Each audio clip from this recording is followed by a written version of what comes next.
Season 3 of Apple TV's Slow Horses, it's back, and this time it's adapting Mick Herron's novel Real Tigers. Gary Oldman, Jack Loudon, and the rest of Slough House are back, but can this season maintain the excitement level that's needed to make it engaging? A romantic liaison in Istanbul threatens to expose a buried MI5 secret in London. When Jackson Lamb and his team of misfits are dragged into the fight, they find themselves caught in a conspiracy that threatens the future of not just Slough House, but of MI5 itself. Once again, we've got 6 episodes on a weekly release schedule that follow the slow horses as the rejects of MI5. Now this time, they're drawn into an op that has a bunch of twists and turns and puts more than one of them directly into harm's way. Now, almost all the episodes end on a cliffhanger, which I think can be frustrating, but it also works to whet the appetite for the next weekly installment. Gary Oldman, he continues to crush it in his role of Slough House leader Jackson Lamb. I mean, I'm not even sure that they've given Oldman dialogue, just told him to be as crass, crude, and grumpy as possible and insult just about everybody that he comes into contact with. I mean, it's funny to watch a dude with so little regard for anyone else go about his business, especially when he's almost always the smartest person in the room.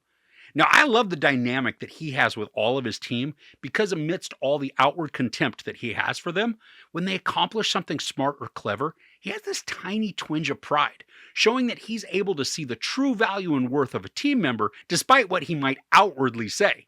Now, I appreciate that this story also incorporates more of the Slow Horses team, allowing us to get to know the players even more and get a taste of their shortcomings, quirks, and strengths. Amy Fionn-Edwards' Shirley and Kadif Kirwan's Marcus have a great segment together, using biting comedy along with some awesome action moments to create good camaraderie. We get to know some more of why they're relegated to Slough House, which for me made them even more endearing because we're shown their value beyond their flaws. Now, I also get to see more of Roddy, and as consistently abrasive as he is, he does have some scenes that made me chuckle because of his decisions.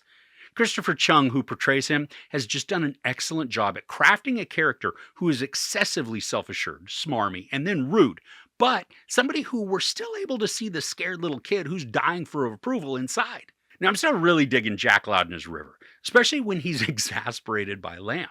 The frustrated looks and the mumbles that he utters, they're just hilarious. In this season, while he's pretty much an equal player among the cast, he gets the brunt of a lot of the action and excitement. Now, somebody who joined the cast this season and had me really excited was Sope Deriso. He looks like he just walked right off the set of Gangs of London and onto the set of Slow Horses. But it completely works because of the character that he's portraying and the conflict that his character brings to the plot. And he's crucial for the story, and it's so much fun to watch his storyline unravel, leading us down rabbit holes that backtrack and keep us guessing about the final outcome.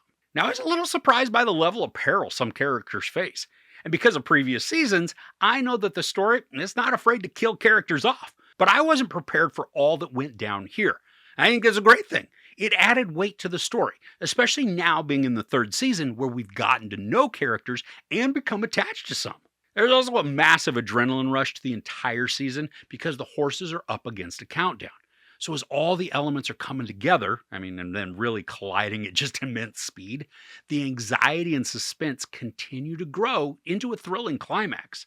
But then also, in true Slow Horses fashion, another monkey wrench is thrown into the narrative that will create large ramifications that go into season 4. The cloak and dagger element of the story, it takes more of a backseat this season, at least as it pertains to the horses and their workings with the park.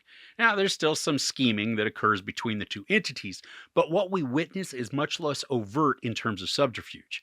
This isn't necessarily a bad thing, and because of the plot of this particular season, the entire narrative revolves right around MI5.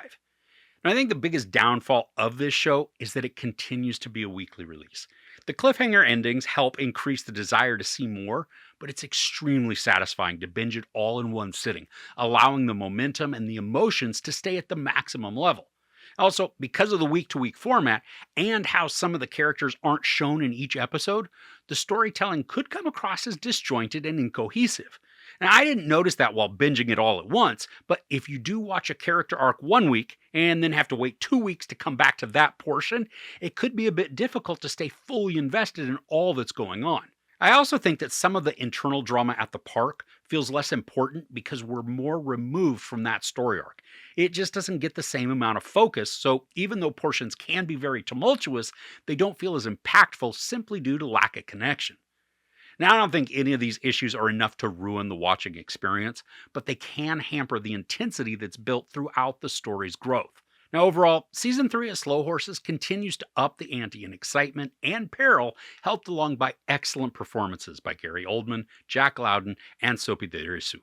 They each commit to their roles, embracing the flaws of their characters, which makes them considerably more intriguing and engaging. The storytelling is efficient and tight, using every minute to pack in mystery and complexity while also creating an exciting and perilous action. The show continues to improve, thanks in part to the masterfully aberrant performance by Oldman, somehow managing to make a loathsome and cruel character captivating and satisfying. There's no sex, brief nudity, a lot of profanity, and a ton of violence. I give season 3 of Slow Horses 4.5 out of 5 couches. So, who's your favorite character in the show? I still really like Standish because she's got a lot of mystery that still remains in her character. Let me know yours, though, in the comments below. If you enjoyed this review, please give it a like. Also, don't forget to share and subscribe. I'm Chris. This is Movies and Munchies. Thanks for couching with me.